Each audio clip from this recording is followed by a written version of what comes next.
warahmatullahi wabarakatuh. Alhamdulillahirrabbilalamin wabihi nasta'in wala umri dunya wadin. Wassalatu wassalamu ala asrofil anbiya wa mursalin Sayyidina Muhammadin wala alihi washabihi ajmain. Teman-teman dan pemirsa yang dirahmati Allah Subhanahu wa taala, hari ini kita akan mengadakan podcast Senopini di Himpunan Administrasi Publik bersama saya, Resa Fitriani. Senopini merupakan program kerja dari bidang MSDM, yaitu Manajemen Sumber Daya Manusia. Nah, Senopini ini berkaitan dengan kegiatan seni dan beropini. Nah, maksudnya kita dapat mengembangkan dan melatih soft skill dari mahasiswa administrasi publik melalui pemikiran dan berpikir kritis. Oke, kali ini kita mengadakan podcast Senopini di bulan suci Ramadan. Nah, kenapa kita mengadakan di bulan suci? Karena kita mengangkat tema keutamaan dan hikmah di bulan Ramadan bersama Pak narasumber yang istimewa dari bidang agama. Lanjut perkenalan di bidang agama. Oke, kali ini kita kedatangan narasumber kita nih. Boleh perkenalkan dulu? Perkenalkan, nama saya Gihan Pangestu, jabatan saya sebagai anggota di Divisi Agama. Ya, izin memperkenalkan diri. Nama saya Lutfi Adnila. Di sini saya sebagai koordinator di bidang agama. Saya Rahma Amalia sebagai sekretaris bidang agama. Nah, di sini kita akan mengangkat keutamaan dan hikmah di bulan Ramadan. Banyak sekali pertanyaan-pertanyaan yang ingin ditanyakan kepada kalian. Nah, persiapan seperti apa sih menurut kalian yang harus dipersiapkan di bulan Ramadan ini? Banyak sekali ya yang harus dipersiapkan sebelum menyambut bulan Ramadan dan sesudahnya juga. Nah, contohnya kalau sebelum menyambut bulan Ramadan kita juga harus mempersiapkan. Yang pertama itu kita tuh harus lihat apakah kita sudah melunasi hutang-hutang puasa kita sebelumnya. Jadi kita kan puasa itu yang kita tinggalkan harus dibayar, diqodo ya. Kalau tidak itu kita tuh akan menjadi dosa kepada diri kita sendiri.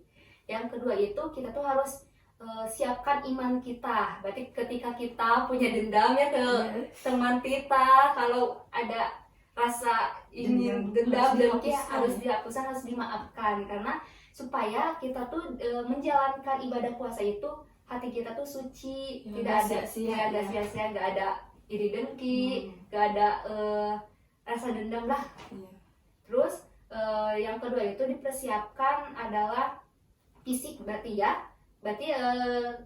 kita juga harus memiliki fisik yang sehat untuk menjalankan Ramadan. Karena apa? Karena kan di bulan Ramadan itu kita tuh harus menahan makan, minum, segala pokoknya harus menahan lah ya. Persiapan yang kedua itu harus fisik ya. Fisik juga kita tuh harus dipersiapkan supaya kita ketika menjalankan ibadah puasa itu kita tuh tidak sakit ya kan, karena puasa itu harus menahan minum makan dari pagi subuh sampai maghrib kan, itu butuh beberapa jam untuk kita tuh makan kembali ya. Berarti fisik kita juga harus kuat dan sehat.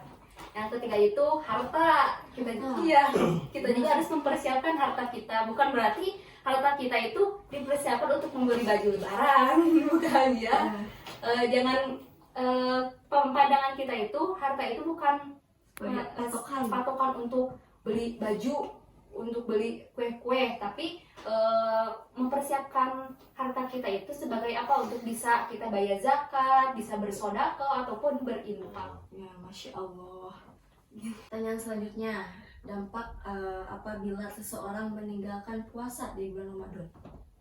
Menjawab dari pertanyaan Teteh Resa. Dampak puasa Dampak yang meninggalkan puasa. Sebelumnya kita harus lihat dulu apa sih alasan orang tersebut kenapa dia harus meninggalkan puasa. Kita bisa meninggalkan puasa. Mungkin ada beberapa alasan kenapa orang tersebut bisa meninggalkan puasa. Apa karena dia itu sakit, atau karena emang disengaja, atau karena ada kesibukan, itu kayak apa, orang yang sedang perjalanan jauh tuh musafir. Kan itu dapat keringanan kalau misalkan orang yang sakit itu mendapatkan rukhsah atau keringanan. Seperti musafir itu juga mendapatkan keringanan, jadi gak apa-apa kalau gak puasa juga. tapi dia harus menggantinya atau apa sih namanya, Mengkodok. mengkodok di hari yang lain. Iya. Terkecuali kalau memang puasanya itu alasan dia tidak berpuasa itu dengan disengaja. Bahkan ada ulama yang berpendapat barang siapa orang yang berbuka puasa dengan disengaja tanpa ada alasan sakit ataupun kepentingan-kepentingan lain, puasa 1 tahun pun tidak akan menebus dosanya. Seperti Percuma itu, berarti ya. percuma ya. Tambahan ya, jadi memang kalau seseorang meninggalkan puasa itu harus lihat dulu ya kenapa alasan orang tersebut meninggalkan puasa itu sendiri. Yang pertama kayak wanita itu sendiri kan ada masa datang bulannya menstruasi ya, hari spesialnya. Pasti berarti itu tidak apa-apa, tetapi harus mengganti puasa tersebut di hari-hari lain. Nah kalau ada juga yang sakitnya udah menahun ataupun lansia, itu juga boleh meninggalkan puasanya, tetapi harus juga mengganti di hari-hari lain. Tetapi ada juga keringanan jika seseorang tersebut misalnya sakit atau lansia gak kuat untuk berpuasa, mengkodok puasa di tahun-tahun sebelumnya, dia boleh bayar fidyah. Fidyah ya kalau bertahun-tahun ditinggalkan. Bukan bertahun-tahun, maksudnya ketika orang tersebut Sengaja. gak bisa berpuasa untuk mengkodok Dengan alasan alasan sakit, atau sakitnya itu emang parah banget gitu, emang kata medis gak boleh berpuasa. Kalau berpuasa itu takutnya kesehatannya itu tambah parah, itu boleh untuk bayar fidyah itu sendiri. Tapi gak apa-apa kita ya kode juga, gak kode juga. Iya kan diganti dengan fidyah, tapi kalau dalam Al-Quran itu boleh berfidyah, tapi lebih baik itu berpuasa digantinya. Jadi puasa di bulan Ramadan itu wajib dilaksanakan, karena kalau kita gak melaksanakan kita akan mendapatkan dosa ya. Tapi yang diringankan untuk tidak berpuasa itu ada yang pertama itu musafir, yang kedua itu adalah sakit ya, karena sakit kita gak bisa melaksanakan, itu dianjurkan bisa dikodok di lain hari. Nah jika sakitnya itu parah karena ada beberapa halangan oleh dokter atau kalau melaksanakan puasa itu bisa menyebabkan tambah parah sakitnya, itu kita bisa memfidyah ya, memfidyah kan ya, begitu ya.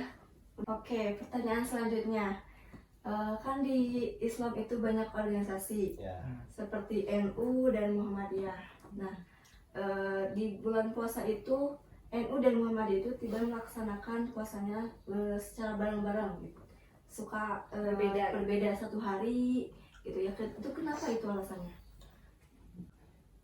Baik, izin menjawab. Nahdlatul Ulama atau NU dan Muhammadiyah itu merupakan dua organisasi Islam terbesar di Indonesia. Namun di saat pelaksanaan awal Ramadan, kedua organisasi ini itu selalu berbeda-beda dalam pelaksanaannya, dalam menentukan satu Ramadan, begitupun pada saat lebarannya. Karena apa? Menurut peneliti dari Kementerian Agama Republik Indonesia, perbedaan ini terjadi karena metode pada saat menentukan awal puasa itu. Kalau dari Nahdlatul Ulama atau NU itu menggunakan metode ruqyat atau melihat hilal secara langsung menggunakan teleskop. Nah, kalau dari Muhammadiyah, metodenya itu menggunakan hisab atau perhitungan. Nah, maka dari itu terjadilah perbedaan antara penempatan awal Ramadan atau awal Ramadan Ataupun satu Syawal. Tapi Cara gimana itu? dalam beberapa waktu pernah juga NU dan Muhammadiyah itu pelaksanaan Ramadannya itu berbarengan di waktunya dalam beberapa tahun ke belakang. Tapi tidak ada kesalahan dari kedua organisasi tersebut, karena Muhammadiyah mempunyai argumen tersendiri kuat juga. Begitupun dari Nahdlatul Ulama, masing-masing mempunyai argumen. Kepercayaan. Ya, Intinya mah tetap beribadah kepada Allah ya. Dan sama-sama beribadah. satu tujuan, hablum minallah. Oke, jadi perbedaannya itu dari perhitungan ya. Kalau dari NU mah dari Menggunakan secara lihat hilal ya, dari teleskop. Nah kalau dari Muhammadiyah itu dari perhitungan hisab. Ya. Oke, pertanyaan selanjutnya ya, satu kali pertanyaan lagi. Nah, kan kita sudah memasuki Lailatul Qadar, malam di mana banyak sekali ampunan dari Allah Subhanahu wa Ta'ala. Nah, menurut kalian apa sih tanda adanya Lailatul Qadar dan apa saja yang harus dilakukan? Baik, izin menjawab. Seperti yang telah kita ketahui, malam Lailatul Qadar itu merupakan malam yang istimewa bagi umat muslim seluruh dunia. Lalu apa saja hal yang harus kita lakukan pada saat malam Lailatul Qadar? Yang pertama itu ada beritikaf. Ini dikhususkan untuk para laki-laki ya. Gimana sih beritikaf itu? Itikaf itu adalah menyengaja berdiam diri di masjid. Tapi ini syaratnya harus di masjid dengan catatan Berdiam diri aja? Ya. Tidak hanya berdiam, tidak hanya diam saja. Jadi seperti ini, itikaf itu kita hanya berdiam, tidur itu sudah termasuk itikaf. Dengan syarat yang pertama kita harus niat dengan niat Bismillahirrahmanirrahim, nawaitu antakifa bihadal masjidi sunatan lillahi ta'ala, seperti itu. Alangkah lebih baiknya jika kita dilanjutkan dengan pembacaan Al-Quran atau sholat tahiyatul masjid atau sholat-sholat yang lainnya. Amalannya yang kedua yaitu memperbanyak doa seperti ini lapangnya ya, Allahumma innaka afuwwun karim tuhibbul afwa fa'fu anna, yang artinya ya Allah, sesungguhnya Engkau Maha Pemaaf, mencintai kemaafan, maka maafkanlah aku. Nah, itu sunnah tuh dibacakan di malam Lailatul Qadar. Baik, yang ketiga yaitu amalan membaca Al-Quran pada saat malam Lailatul Qadar. Sudah jelas ya kalau membaca Al-Quran itu sangat direkomendasikan di bulan Ramadan, apalagi di saat malam Lailatul Qadar. Terus yang kelima, keempat masih yang tiga. keempat ya. Gak fokus nih. Yang keempat itu memperbanyak taubat. Alangkah lebihnya taubatan nasuha ya. Taubat yang benar-benar taubat, bukan taubat sambal. Jadi pada malam Lailatul Qadar itu kesempatan kita untuk bertaubat. Karena apa? Karena malam ini itu sangat istimewa. Jadi worth it lah untuk bertaubat. Waktu yang tepat. Mantap. Dan yang terakhir yaitu menunaikan sholat malam. Salah satunya adalah sholat tahajud, dan juga sholat tobat. Boleh kita atau memang bagus dilaksanakan pada malam Lailatul Qadar. Mungkin itu. Ada tambahan nggak? Mungkin cukup. Oke. Alhamdulillahirrahmanirrahim, kita sudah mewawancarai mendiskusikan keutamaan dan hikmah di bulan Ramadan ini. Banyak sekali ya manfaat yang sudah dipaparkan dari kalian, keutamaan yang terutama itu melakukan puasa sih ya pertama ya, keutamaan.